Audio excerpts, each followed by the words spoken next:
Good morning everybody, कैसे हैं सब लोग। फॉरगिवनेस पे ये एक पॉडकास्ट है कि क्या ये जानने के बाद कि हम ही ब्रह्म हैं या ब्रह्म ही सब में मौजूद है तो मैं भी सब में मौजूद हूँ, क्या हमें साधना करने के बाद और एक जो साइकोलॉजी है कि हर किसी को माफ़ कर देना चाहिए, क्या ये लागू होता है? क्या ये करना चाहिए? क्या कोई लिमिट है कि इतना माफ़ किया जाए या नहीं करना चाहिए? इसके ऊपर हम बात करेंगे कि माफ़ी के ऊपर काफ़ी कंफ्यूजन होता है कि कहाँ माफ़ करना है, कहाँ नहीं करना है। तो आज इस पे हम बात करेंगे। बहुत ही इम्पोर्टेंट टॉपिक है। अब पता नहीं आपके साथ ये हुआ होगा कि नहीं हुआ होगा, पर मेरे साथ कुछ ऐसे इंसिडेंट्स हुए हैं जो शायद इस पर रोशनी डाली जाए। इसमें करीबन 3-4 साल पहले की बात है, जब 2019 में मेरे ब्रेकअप हुआ। उसके बाद मैंने इन्वेस्टिगेट किया तो मुझे पता चला कि जो मेरी एक्स थी वो किसी और के साथ चली गई मेरे रहते हुए। तो उसने मेरे को बिट्रे कर दिया, धोखा दे दिया मेरे रहते हुए। एक होता है कि आप रिलेशनशिप पहले खत्म करो फिर करो, एक होता है कि आपने रहते हुए ही कर दिया। तो मैंने कहा ठीक है। अब मेरे अंदर ये एक धारणा थी कि मैं मेडिटेशन कर रहा हूँ और मैं ही ब्रह्म हूँ, मैं स्पिरिचुअलिटी के पाथ पे हूँ, तो मुझे कुछ बोलना नहीं चाहिए उनको, मुझे वायलेंस नहीं करना चाहिए, मुझे हिंसा नहीं करना चाहिए, मुझे शांत रहना चाहिए, मुझे रिएक्ट नहीं करना चाहिए। इस तरीके की बहुत ही गंदी साइकोलॉजी बनी हुई थी मेरे अंदर। तो उस व्यक्ति को मैंने आज तक कुछ नहीं बोला। अगर आप में से कोई होता तो शायद 4 गाली दे देता, लेकिन मैं दबा ले गया। मुझे इतना गुस्सा आता था, लेकिन मैं उसके सामने भीख मांगता था वापस आने की। इंस्टेड ऑफ गुस्सा करने की जगह मैं उसको भीख मांगता था और मैंने उस गुस्से को दबा के रखा। मैं उसको बहुत कुछ बोलना चाहता था लेकिन बोल नहीं पाया, क्योंकि मुझे लगता था कि हम स्पिरिचुअल आदमियों को नहीं बोलना चाहिए। और फॉरगिवनेस एक होता है कि लड़ाई नहीं करनी चाहिए या बोलना नहीं चाहिए। एक ऐसा कंफ्यूजन था जिसकी वजह से मैं अपने अंदर एक गुस्से को दबाता था, और गुस्सा दबाना नहीं चाहिए। गुस्सा जो है उसको बाहर निकालना चाहिए। गुस्सा दबाना एक जहर की तरह होता है। तो एक्सक्यूज मी, 1-1.5 साल बीत गए, मैं बाहर नहीं आ पाया। ऑलमोस्ट 2 साल 1.5 साल लगे मुझे बाहर आने में। आप विश्वास नहीं करेंगे, मैंने 2 साल उस लड़की को कुछ नहीं बोला। आज भी वो लड़की सोचती होगी कि इस लड़के ने मेरे को कुछ बोला नहीं, ये सब कुछ जानता था। कोई और लड़का होता तो मां बहन कर देता, लेकिन कुछ नहीं बोला। जब मेरी विजडम बढ़ी, जैसे जैसे मैं एज करता गया, 2020-21 आया, तब मुझे पता चला, 21 में मुझे रियलाइज हुआ कि शायद मैंने कुछ गलत किया है, कि शायद ये गुस्सा जो अंदर दबा के रखा है, शायद इसको निकाल देना चाहिए था। तो मैं आप सभी लोगों से बोलना चाहता हूं कि ये बहुत बड़ी एक गलत फहमी होती है। कई लोग इसको दबा के रखते हैं और बोलते नहीं है कुछ। अगर आपके साथ किसी ने कुछ बुरा किया है, बहुत बुरा, और आपने उसका ट्रस्ट तोड़ा है, उसने आपका ट्रस्ट तोड़ा है, बहुत गंदा कुछ हुआ है, तो आपको उसको बता देना चाहिए, एक्सप्रेस कर देना, और वैसे ही एक्सप्रेस करना चाहिए जैसे होता है। आप गाली दे रहे हो या नहीं दे रहे हो मैं ये नहीं कहूंगा, ये आपके ऊपर है, लेकिन वो उस गुस्से को व्यक्त करना चाहिए उस व्यक्ति के ऊपर, क्योंकि उसने वो किया है। आप लोगों में से कई लोग हंस रहे होंगे कि यार सर तो पागल है, बिल्कुल ये पार तो बिल्कुल पागल है, ये क्या मतलब इसने कुछ बोला ही नहीं। मैं सच बता रहा हूं आपको, मैंने कुछ नहीं बोला। मुझे इस बात का गिल्ट भी है और काफी टाइम तक रहा, अभी तो कुछ नहीं है, काफी टाइम तक रहा, बहुत बड़ा गिल्ट रहा। तो कहां पे फॉरगिवनेस होनी चाहिए, कहां नहीं होनी चाहिए? जहां पे फॉरगिवनेस होनी चाहिए वहां पे एक चीज ध्यान रखिए कि अगर ट्रस्ट आ रहा है, विश्वासघात हुआ है आपके साथ, तो वहां पे फॉरगिवनेस नहीं होनी चाहिए। यह आपका पूरा हक है कि आपके मन की स्थिति क्या है, आप उसको माफी देना चाहते हैं, नहीं देना चाहते, या आप उसको अवॉइड करना चाहते हैं। ये आपकी मन की स्थिति के हिसाब से वहां पे डिसाइड होता है कि यार इसने इतना कुछ किया तो इसको चलो। कई लोग होता है ना कि एक प्रेयर होती है, उस प्रेयर में क्या बोलते हैं कि I forgive everybody who has done anything wrong to me, I forgive everybody, I forgive. Is this practical? This is not practical, I am telling you. somebody kills your mom, somebody kills your sister, आप इस prayer को कैसे पढ़ सकते हो? आपके अंदर से वो आएगा ही नहीं। आपने किसी के ऊपर विश्वास किया, आपने उसके साथ क्या क्या सपने देखे, उस सपनों की उसने मां बहन एक कर दी, और अब आप यहां पे कह रहे हो कि इस प्रेयर ये जो प्रेयर है कि हम सबको, हम भगवान सबको माफ करे, मैं सबको माफ करता हूं, क्या वाकई में आप इसको माफ कर पाओगे? आप कभी भी माफ नहीं कर सकते। कुछ लोग मेरी जिंदगी में हैं, कुछ शख्स हैं ऐसी जिंदगी में, मैं उनको माफ नहीं कर सकता हूं। और इस वजह से नहीं कि उसकी वजह कि उन्होंने मेरे को इतना गंदा टाइम दिखाया, इतना गंदा समय दिखाया, ये तो एक रीजन है ही है, लेकिन ये मेन रीजन नहीं है। मेन रीजन ये है कि तुम डिजर्व नहीं करते हो ये मेरी माफी। कहां माफ करना चाहिए? जहां पे छोटी मोटी बातें होती हैं। अगर बड़ी कोई समस्या है, जहां पे ये जो 3 चीजें होती हैं ना, जैसे कि लॉयल्टी, ट्रस्ट और रिस्पेक्ट, अगर ये 3 चीजें गड़बड़ा गई हैं, इन 3 चीजों पे उंगली उठ चुकी है, समझ लीजिए फिर आपको इंसान को माफी नहीं देनी चाहिए।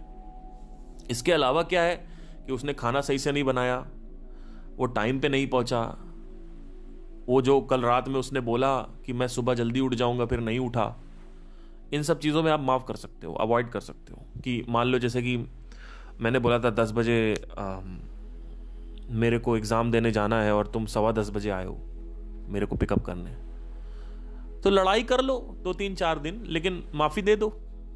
लेकिन इसका मतलब ये नहीं है कि आप किसी और के साथ बिस्तर गर्म करो तो हम आपको माफ कर दें। यह बहुत बड़ी खतरनाक चीज है। आज से कुछ 5 साल पहले की बात है, 2014 में जब मैं कॉलेज में था, तो मेरे कॉलेज में बहुत सारी लड़कियां थीं, 30-40 लोगों का ग्रुप था। अब मेडिकल कॉलेज में 70 से 80% लड़कियां होती हैं, 20% लड़के होते हैं। आप सोचोगे कि ये कहोगे कि ये तो बड़ी जन्नत की बात है, ऐसा कुछ नहीं है। आप लड़के मिस करने लगते हो, you start missing boys after 2-3 months, so you need boys. But anyway, so there were this girls. उसमें से मेरी कुछ फ्रेंड हुई, उसमें से 2 मेरी ऐसी दोस्त थी जिनके लिए मैंने सब कुछ किया, और हम लोग with in 1 year of friendship दोनों हम बेस्ट फ्रेंड बन गए थे। हम तीनों ही बेस्ट फ्रेंड थे। उसमें से एक के साथ मेरा 3rd year में अफेयर स्टार्ट हो गया, लेकिन मैं उसकी बात नहीं करूंगा अभी। जब ये दोनों मेरी दोस्त थी, बहुत अच्छी दोस्त थी मेरी, मतलब इनके लिए मैं कुछ भी करता था। मतलब लाइब्रेरी से जेरोक्स निकलवा रहा हूँ, फोटोकॉपी करवा रहा हूँ, बहुत कुछ किया इनके लिए। और जब भी लड़कियों को अगर आप ये बोलो ना कि मैंने तुम्हारे लिए ये किया, तो उनको लगता है कि उनको ये दिखाया जा रहा है कि एहसान करवाया जा रहा है, मतलब उनको ब्लेम दिया जा रहा है। जबकि एक लड़का अगर बोल रहा है कि मैंने तुम्हारे लिए ये किया, वो ये दिखाने की कोशिश कर रहा है कि तुम मान नहीं रही हो कि मैं तुम्हारे लिए इंपॉर्टेंट हूं या तुम मेरे लिए इंपॉर्टेंट हो। उस इंपॉर्टेंस को साबित करने के लिए मैं ये टॉपिक उठा रहा हूं कि मैंने तुम्हारे लिए इतना कुछ किया है। लेकिन इन लोगों को कैसे परसीव होगा कि तुमने मेरे लिए इतना कुछ किया है तो मैं ब्लेम ले रही हूं। मतलब मेरे ऊपर ब्लेम क्यों दे रहे हो कि तुम इतनी दूर से मेरे से मिलने आते हो, तो तुम ये मेरे से सुना क्यों रहे हो, how are you blaming me. तो ये ब्लेम लेती है लड़कियों का, ये प्रॉब्लम है, पता नहीं क्या है। They start taking this as a blame, but ये ब्लेम नहीं है, ये एक्चुअली आप 10 बातें सुना चुके हो कि तुम ऐसे करते हो, तुम वैसे करते हो, तुम मेरे को इंपॉर्टेंस नहीं देते। तो वो इंपॉर्टेंस को साबित करने के लिए वो शख्स जो है सामने से पास्ट मेमोरीज में से कुछ चंक्स उठाता है, वो बताता है कि देखो मैंने तुम्हारे लिए ये किया, अगर ये नहीं करता तो मैं अगर इंपॉर्टेंट नहीं होती तुम तो मैं ये नहीं करता। लेकिन लड़कियों को क्या लगेगा कि तुमने मेरे ऊपर एहसान जता दिया है, अब तुम मेरे ऊपर ब्लेम कर रहे हो। एक अलग ही माइंडसेट है। तो जब ये कॉलेज में मेरी फ्रेंड हुई तो उस वक्त मैं सब कुछ करता था, मतलब जितना ये लोग करते भी नहीं थे। मैंने बहुत कुछ किया, मतलब मैं स्टडी मटेरियल कोई अपने लिए ले जा रहा हूँ तो इनके लिए भी ले जा रहा हूँ। रात में कुछ खाना वाना चाहिए तो मैं डिलीवर कर रहा हूँ, मतलब कि आ रहा हूँ हॉस्टल के सामने खड़ा हुआ हूँ, कोई इशू नहीं है। बहुत कुछ किया। ये मेरी अपेक्षा थी, मेरी ये एक्सपेक्टेशन थी कि मैं इनका दोस्त हूँ और ये मेरी मित्र हैं और हम लोग की बॉन्डिंग बहुत अच्छी थी तीनों की आपस में। हम लोग कहीं भी जाते थे साथ में जाते थे। सुबह चाय पी रहे हैं, नाश्ता कर रहे हैं 8 बजे सुबह, फिर हम लोग कॉलेज जा रहे हैं, कॉलेज के सारे काम निपटा रहे हैं, क्लासेस देख रहे हैं। शाम को 5 बजे हम हॉस्टल आते थे। वो अपने फीमेल हॉस्टल में गए, हम अपना मेल हॉस्टल में आए। उसके बाद शाम को 6 बजे हम फिर से मिलते थे, फिर चाय वाय पीते थे, फिर से हमारा डिसाइड होता था कि हम कौन से रेस्टोरेंट में आज खाना खाएंगे। तो सुबह 8 बजे से लेकर रात में 10:30 11 बजे तक हम साथ में रहते थे। और कई कॉलेज वालों को यह शक होता था कि इन तीनों का आपस में कोई लफड़ा चल रहा है, जबकि ऐसा कुछ नहीं था, वो मित्रता थी। तो उसमें से एक लड़की मेरे को पसंद थी, लेकिन उसके साथ मेरा 3rd ईयर में वो मेरी गर्लफ्रेंड बनी। पर अभी वो टॉपिक नहीं है। हालांकि उसने भी आगे चल के धोखाधड़ी करी कि 4 साल बिता लिए कॉलेज में। उसके बाद 4थे साल में ये बोला कि तुम्हारा इंटरकास्ट है तो हमारी शादी नहीं हो सकती और फिर भाड़ में जाओ। तो ऐसा एहसास हुआ मुझे कि मुझे यूज किया गया है, और ऐसे ही होता है, ज्यादातर केसेस में यही होता है। और मैंने बहुत कहानियां सुनी। बीटेक कई लोग इंजीनियरिंग कर रहे हैं, साथ में हैं, जैसे ही खत्म हुआ ग्रेजुएशन लड़की ने छोड़ दिया। और ऐसा ही होता है, लड़का कमिटेड रहता है मैक्सिमम टाइम, लड़की छोड़ देती है। और बहुत रेयर केस में ऐसा होगा कि लड़का छोड़ रहा है, लड़की कमिटेड। ज्यादातर मैंने यही देखा है कि लड़के ज्यादा कमिटेड होते हैं, क्योंकि लड़कों के पास लाइन नहीं लगी होती। लड़कियों के पास लंबी लाइन। अगर लड़कियों के थोड़े बहुत बाल अच्छे हैं ना, देखने में अच्छी हैं, सुंदर हैं, तो उनके डीएम्स में लाइन होती है। उनके आसपास हर कोई अप्रोच कर रहा होता है उनको, उनके पास बहुत लाइन है, वो सेलेक्ट करती हैं कि इससे शादी करनी, उससे करनी, इससे व्हाटएवर जो भी है। जब आप उसके साथ कमिटेड भी हो, लड़की के साथ, तो भी उसको बहुत अप्रोचेस आती हैं कि यार ये मैं पार्थ के साथ कमिटेड हूं, बट यार ये विशाल लड़का जो है ना ज्यादा हैंडसम है और पैसा भी अच्छा है इसके पास, थोड़ा अट्रैक्ट तो मैं हो रही हूं इसकी तरफ, लेकिन पार्थ के साथ कमिटेड हूं। अब लेकिन एक और लड़का आ गया, राघव आ गया, अब राघव भी अप्रोच कर रहा है। अच्छा, लड़कों को ये मतलब नहीं है कि पार्थ को कैसा लगेगा। लड़कों को तब तक फर्क नहीं पड़ता है जब तक उनके साथ ये ना हुआ हो। जैसे अब राघव है, उसने मेरी गर्लफ्रेंड को चुरा लिया, तो अब मेरी गर्लफ्रेंड ने जैसा मेरे साथ किया उसके साथ जब वो करेगी किसी और के लिए, छोड़ेगी, तब राघव को पता चलेगा। अब नेक्स्ट टाइम वो किसी और की गर्लफ्रेंड को चुराएगा नहीं। So don't steal the girlfriend, because if you are stealing the girlfriend and somebody can be this shitty enough that she can be stolen, तो आप समझ लीजिए भैया कि वो कल को किसी और से भी स्टोलन हो सकती है। कोई और भी उसको छीन सकता है, स्नैच कर सकता है। आपने छीन लिया किसी और से, इसका मतलब ये नहीं है कि कोई और नहीं छीनेगा, क्योंकि उसकी फितरत ही वही है, वो देख ही कुछ और रही है। वो ये नहीं देख रही कि इस आदमी का कमिटमेंट कितना अच्छा है, क्योंकि कमिटमेंट की क्या वैल्यू है? डिमांड सप्लाई है, it is all fucking demand supply. आज सच्चे प्यार करने वाले भतेरे बैठे हुए हैं। अगर आप सुंदर हो, आपको लाखों लोग प्यार करेंगे। मेरे पास एक बंदा आया, कहता है कि भैया मैं तो उसे सच्चा प्यार करता हूं, मैंने तो उसको सब कुछ दिया, मैं उसको सच्चा प्यार करता हूं, मैं उसको बहुत प्यार करता हूं भैया, लेकिन उसने मेरे साथ ऐसा किया, उसको मेरे जैसा प्यार करने वाला नहीं मिलेगा। मैंने कहा ये सब बातें मत करो मेरे से, ये तुम्हारी गलत फहमी है कि उसको कोई और प्यार करने वाला नहीं मिलेगा, क्योंकि प्यार करने वालों की सप्लाई बहुत है। ये जो सच्चे प्यार को हम पवित्र कैटेगरी में डाल देते हैं ना, ये कोई पवित्र कैटेगरी नहीं है, ये हर कोई लेके बैठा हुआ है। कुछ लोग होंगे जो फिजिकल होना चाहते हैं, लेकिन मैक्सिमम लोग इमोशनल सपोर्ट देने के लिए रेडी हैं और तैयार हैं, और उनकी सप्लाई भी बहुत ज्यादा है। आप ये मत सोचो कि आप अपने अकेले हो कुछ जीवन में।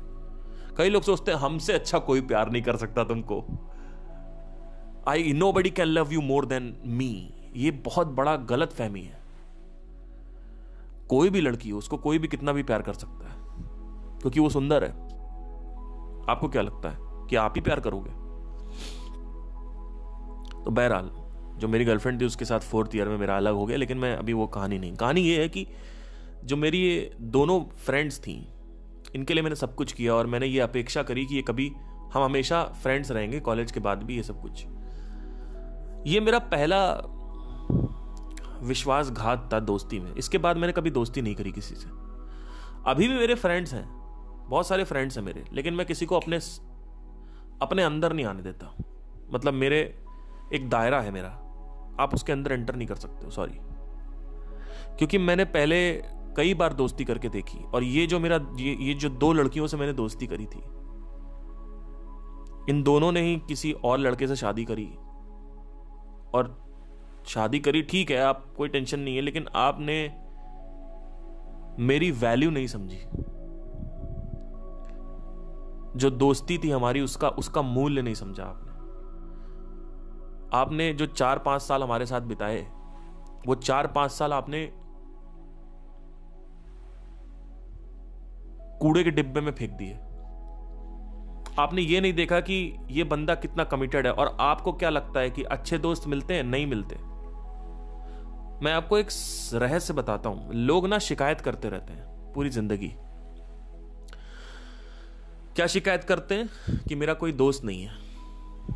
और जब उनका कोई दोस्त बनता है तो उसके साथ वो निभाते नहीं है, अपना स्वार्थ खेलते हैं उसके साथ। और यही किया इन लोगों ने, अपना स्वार्थ खेला मेरे साथ। मुझे बोलते रहे तो मेरे बेस्ट फ्रेंड हो, हम तो एक साथ रहेंगे, एक साथ जिएंगे, एक साथ मरेंगे। लेकिन उसके बाद क्या हुआ? अपना काम बनता, भाड़ में जाए जनता।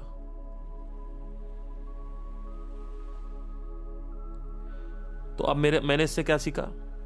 मैंने फिर वही चीज सीखी। मैंने कहा भाई, बाहर कुछ नहीं है बाहर सुख नहीं है। बाहर आनंद है, पर बाहर सुख नहीं। और आनंद एक बहुत बड़ा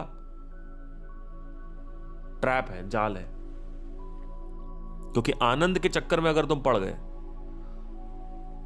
तो फिर माया के चक्कर में पड़ गए। और माया के चक्कर में जो पड़ गया, उस आदमी की कभी तृप्ति नहीं हो सकती। वो आनंदित होगा, आता जाता है, बस सुखमय नहीं होगा। कभी सुख नहीं होगा उसके अंदर। आनंद और सुख में फर्क है। सुख आनंद नहीं है, आनंद टेम्परेरी है। और आनंद गलत आदतें पैदा करता है, और गलत आदतें शरीर खराब करती है। और शरीर खराब होता है तो मृत्यु होती है, कष्ट होता है, दुख होता है। मृत्यु तो बाद में होगी, पहले कष्ट और दुख होगा। तो अब अगर आपसे मैं सवाल पूछूं कि इन दोनों लड़कियों को मैं माफ कर दूं, मैंने फिर वही गलती करी। जब मेरा कॉलेज खत्म हुआ तो मैं इन दोनों के साथ टच में था, फोन पे बात करता रहता था। मेरे को अंदर से बुरा लगता था। मैंने 1-2 बार बोला भी, जो मेरी फ्रेंड थी, मैंने कहा कि देखो, जो मेरी गर्लफ्रेंड बन गई उसको छोड़ो। उसमें से 2 लड़कियों में से एक लड़की मेरी गर्लफ्रेंड बन गई थी, तो वो किसी और से शादी करके कहीं और चली गई। मैंने कहा ठीक है, उसको छोड़ो, उसके साथ एक अलग केस था, पर तेरे साथ तो दोस्ती थी ना। तूने क्या किया? तेरे साथ तो कुछ था ही नहीं, तूने तो कोई हेल्प नहीं करी, कोई साथ नहीं दिया, ना कोई टच में रही तू, ना तूने एक बार भी फोन करके पूछा कि पार्थ का ब्रेकअप हो गया है तो मैं पूछ लेती हूं। और तुम मेरे से नाटक कर रही हो, इंस्टाग्राम पे फोटो अपलोड करके नीचे लिखती हो you are my best friend. Instagram पे फोटो अपलोड करेंगे, फेसबुक पे फोटो अपलोड करेंगे, कहेंगे he is my best friend. और जब बेस्ट फ्रेंड का मतलब भी पता है तेरे को क्या होता है? What is best friend? मैं भाड़ में जाऊं, जहन्नुम में जाऊं, तेरे को क्या फर्क पड़ता है? कोई फर्क नहीं पड़ता। और फिर तुम बोलते हो बेस्ट फ्रेंड। अरे तुम ये बोलो कि तुम कुछ नहीं हो। नहीं नहीं नहीं Parth, you are very nice guy, you are very, बहुत अच्छे दोस्त हो। दोस्त हो तो आप 6-7 महीने में ब्रेकअप हो गया, आप कहीं थे ही नहीं। आपको मैंने कितनी पुकारें लगाई, आपने एक मैसेज तक नहीं किया। आपसे मैं बोलता हूं मेरे साथ चाय पीने चलो, आपके पास टाइम ही नहीं है। इस तरीके की तो आपकी हरकतें हैं। आपकी जिंदगी में एक ही टारगेट था कि आपको एक अच्छा हस्बैंड मिल जाए, और दोनों को अच्छा हस्बैंड मिल गया। बढ़िया है, कोई इशू नहीं है, अच्छी बात है। मतलब गॉड ब्लेस देम, रियली मेरे दिल से आता है कि it's okay, that is the part of life, that however आपने कैसे किया मेरे को मतलब नहीं उससे। लेकिन आपने जो मेरे साथ वादे किए, जो बातें करी, जो चीजें मेरे साथ करी आपने, और जो हमारे साथ आपने कमिटमेंट किया, 4-5 साल हमारे साथ दोस्ती करी, हम एक दूसरे की हेल्प करते रहे। ज्यादातर मैक्सिमम टाइम मैं ही हेल्प करता था। मैं सोचता था चलो मैं इनकी हेल्प करूंगा, ये मेरा साथ देंगे। और जब वक्त आया साथ देने का तो आसपास कोई नहीं, अकेला, तन्हाई। ऐसी दुनिया को क्यों ना छोड़ूं मैं? तो ये, और आपको जो लोग मेरे को अभी सुन रहे हैं उनको लगता है कि ये मेरी कहानी, मेरी कोई कहानी नहीं, आप सबकी कहानी मुझे पता है। अगर आपको लगेगा ना ये पार्थ की कहानी है, ये मेरी कोई कहानी नहीं, ये सबके साथ हो रहा है। मैं कोई स्पेशल नहीं हूं, ये सबके साथ हो रहा है। लेकिन टॉपिक आज का क्या है? आज का टॉपिक है कि फॉरगिवनेस। अब ये सब कुछ होने के बावजूद भी जब कॉलेज खत्म हो गया, सब कुछ खत्म हो गया, मैं इन लोगों के साथ टच में रहता था। कभी फोन पे बात कर रहा हूं, कभी मैसेज पे बात कर रहा हूं, और मेरी हिम्मत नहीं पड़ती थी कि मैं इनको ब्लॉक कर दूं। 2020 आया, 21 आया, जब मेरे को रियलाइजेशन हुआ नहीं Parth, you have to stand for your self respect. और 2022 में फाइनली, इनिशियली 22 के शुरू में, यानी लास्ट ईयर जनवरी तक, उससे भी पहले, मतलब 6 महीने पहले मेरे अंदर ही रियलाइजेशन आ गया था। 21 के मिड में मेरे अंदर ही रियलाइजेशन आया कि एक्चुअली मुझे रिवोल्ट करना है। कहां रिवोल्ट करना है? जहां पे लॉयल्टी, रिस्पेक्ट और ट्रस्ट की बात आती है, यहां पे मुझे रिवोल्ट करना ही पड़ेगा, मुझे एक्शन लेना ही पड़ेगा। और कितना एक्शन? जितना आपका दिल कर रहा है उतना एक्शन लो। तो मैंने क्या किया? मैंने इन लोगों को अपनी जिंदगी से निकाल दिया। I block them from my life. Finally after 4 years जब मुझे रियलाइज हुआ कि अब मैंने एक बहुत बड़ी गलती कर दी है कि इन लोगों को पिछले 4 साल से मैंने ब्लॉक नहीं किया, मैंने ब्लॉक कर दिया। 2021 में मैंने रियलाइज किया और 2022 के मिड में मैंने इनको ब्लॉक कर दिया। कोई कनेक्शन नहीं, कुछ नहीं, भाड़ में जाओ। वो कॉलेज के 5 साल कहां गए? तुमने एक बहुत बड़ा दोस्त खो दिया।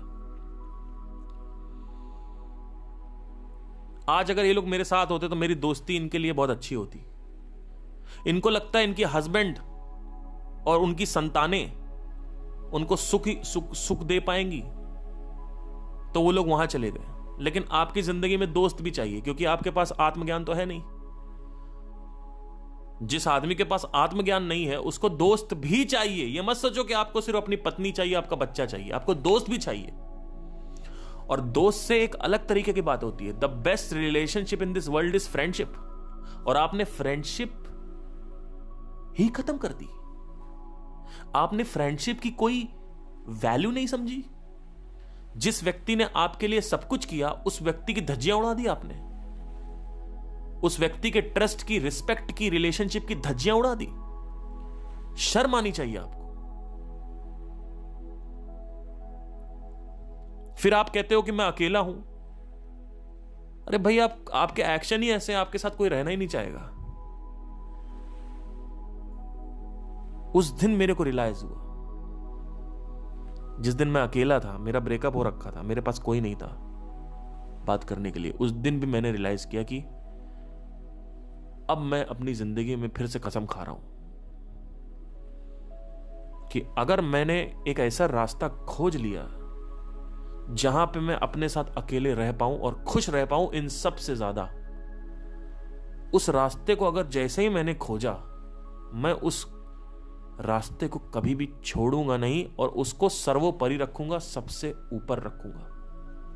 उसके लिए मैं किसी चीज का त्याग करने के लिए रेडी हो जाऊंगा। अगर आप मेरे से आज बोलते हो अनहद ध्वनि के बारे में, साउंड ऑफ साइलेंस के बारे में अगर आप बोलते हो, वो बात अलग है कि संदीप महेश्वरी ने इंट्रोड्यूस किया है, उसके लिए शुक्रिया। लेकिन अगर आप बोलते हो साउंड ऑफ साइलेंस छोड़ने के लिए, मैं नहीं छोड़ सकता। मैं कुछ और छोड़ दूंगा, लेकिन मैं साउंड ऑफ साइलेंस नहीं छोड़ पाऊंगा, क्योंकि इसने मुझे वो दिया है जो किसी ने नहीं दिया। ये मेरे लिए उस वक्त भी थी जब हर कोई अपनी जिंदगी में किसी और वस्तु के साथ या किसी व्यक्ति के साथ मजे ले रहा था, जब हर आदमी खुश था और मेरे बारे में शिकन नहीं थी उनके चेहरे पे, एक विचार तक नहीं था कि पार्थ कहां है, क्या कर रहा है, मर गया, जिंदा है, कोई मतलब नहीं है। उस वक्त भी मेरे साथ ये थी, और जब मैं मर जाऊंगा तो उस वक्त भी मेरे साथ ये रहेगी, और जब मैं मर के कहीं और जाऊंगा तो वहां भी मेरे साथ रहेगी। और आप बात करते हो कि अपने मां बाप को ऊपर रखो, वो मां बाप जिनसे दुख में कुछ शेयर भी नहीं कर सकते, शर्म आती है, शिकन आती है चेहरे पे, रुकावट आती है कि कैसे बात करें।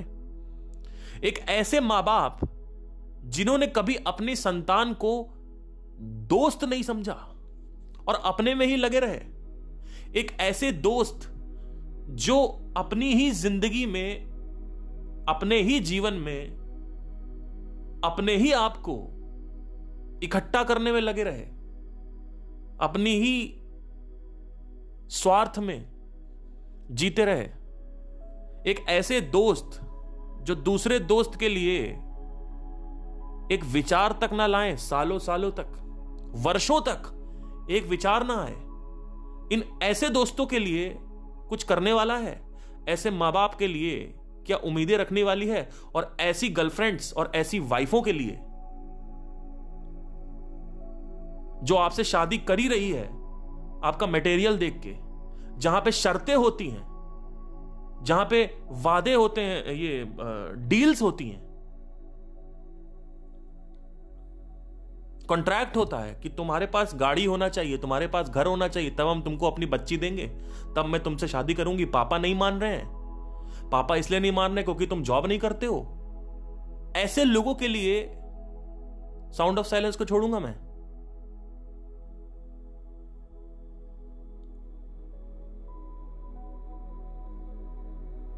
जब मैं अपने लाइफ के सबसे लोएस्ट पॉइंट पे था, तब ये सब कहां थे? क्या कर रहे थे?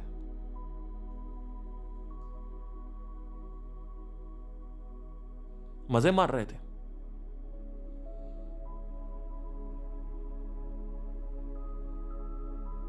दोस्त बना लो, अच्छा लगेगा, कुछ नहीं होता।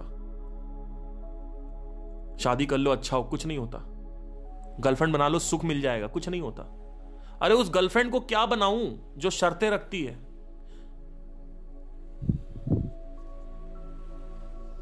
और दूसरी चीज ये, अगर इसको लॉजिकली भी देखा जाए तो एक व्यक्ति के अंदर जब प्रेम ही नहीं है तो वो मुझे क्या प्रेम देगा? दो लोग आपस में आते हैं, शादी करते हैं, प्यार करते हैं, दोस्ती करते हैं, एक दूसरे को एंटरटेन करने के लिए।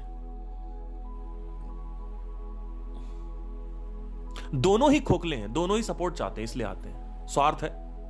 लोग कहते हैं अनकंडीशनल है, कोई अनकंडीशन नहीं है, सपोर्ट चाहिए दोनों को। दे बोथ वांट भावनात्मक निर्भरता,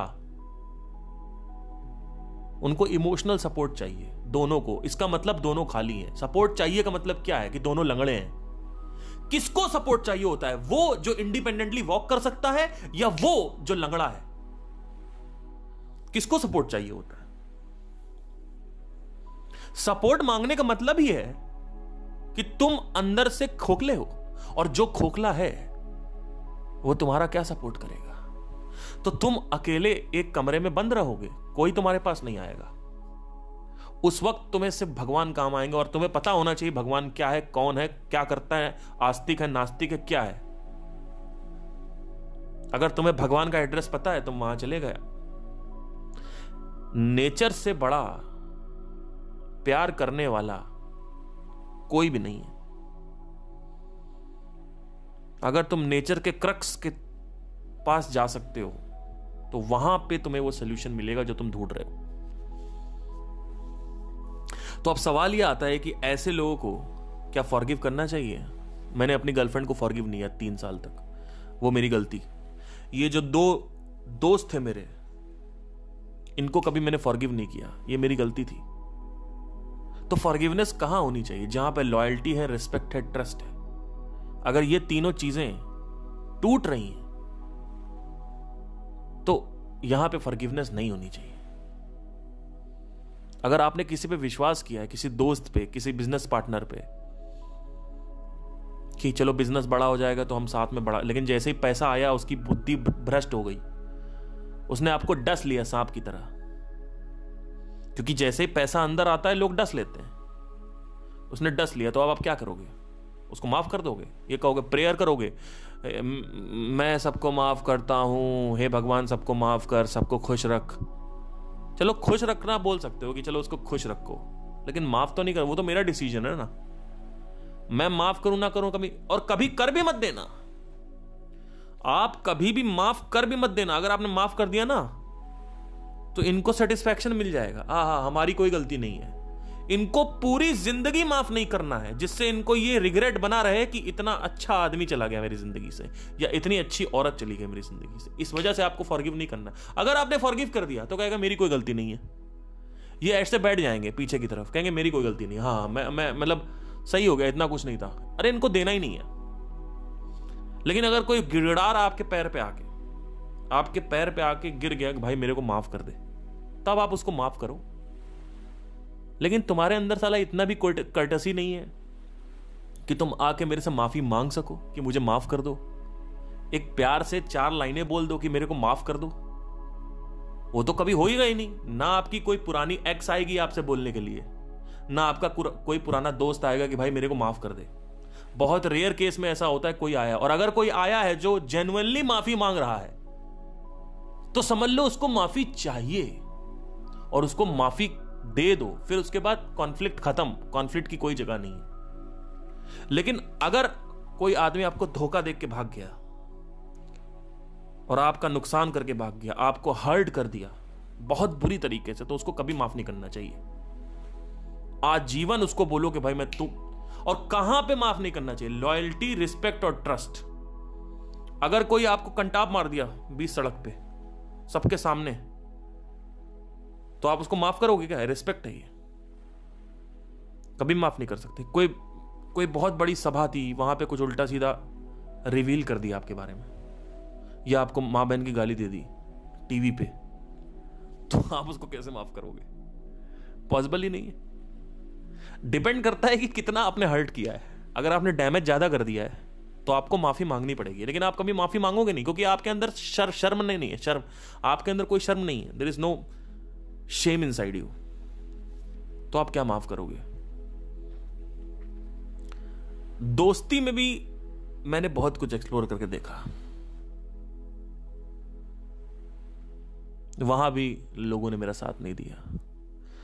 उसके बाद फिर मैं लड़कियों के पास गया प्यार करने के लिए, सो कॉल्ड प्यार, धोखा दे दिया।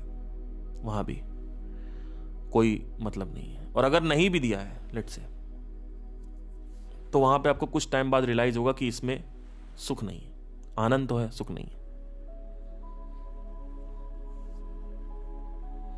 आनंद और सुख में अंतर समझ लो। आनंद टेम्पररी होता है, मजा, प्लेजर इज आनंद। सुख is satisfaction, contentment, fulfilment, that is सुख। कई लोग स्पिरिचुअलिटी में होते हुए भी बाहर कुछ एक्सप्लोर करना चाहते हैं। अच्छी चीज है, आप कर सकते हो, लेकिन आप ये उम्मीद मत करो कि अभी आपकी प्रॉब्लम्स खत्म हो जाएंगी। कई लोग मेरे को सुनते हैं, अभी भी उनको सच्चा प्यार चाहिए और करना भी चाहिए।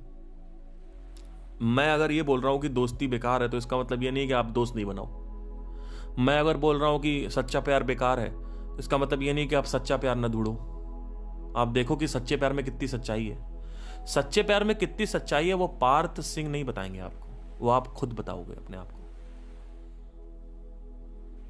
वो आपको कोई मोटिवेशनल स्पीकर नहीं बताएगा, स्पिरिचुअल गुरु नहीं बताएगा, इंस्पिरेशनल स्पीकर नहीं बताएगा, लाइफ कोच नहीं बताएगा, मेंटर नहीं बताएगा, आपके गुरु नहीं बताएंगे। वो आपको अपने अनुभव से देखना है। अगर आपने ये कहा ना कि संदीप महेश्वरी बोल रहे हैं या सदगुरु बोल रहे हैं, रमन महर्षि बोल रहे हैं, हरिश्चंद्र जी बोल रहे हैं, कोई भी बोल रहा है, कृष्णा बोल रहे हैं कि भैया दोस्ती नहीं करनी चाहिए, तो आप महामूर्ख हो। अभी भी आपको खुद देखना है कि भैया आपको दोस्ती करनी कि नहीं करनी, फिर आपको खुद आगे डिसाइड करना है। आई होप आपको समझ में आया हो, क्योंकि अगर आपने खुद देख लिया तो आपको अब पता चल गया, अब आप जान जाओगे। इसी को बोलते हैं जानने और मानने में क्या फर्क है। Thank you, take care.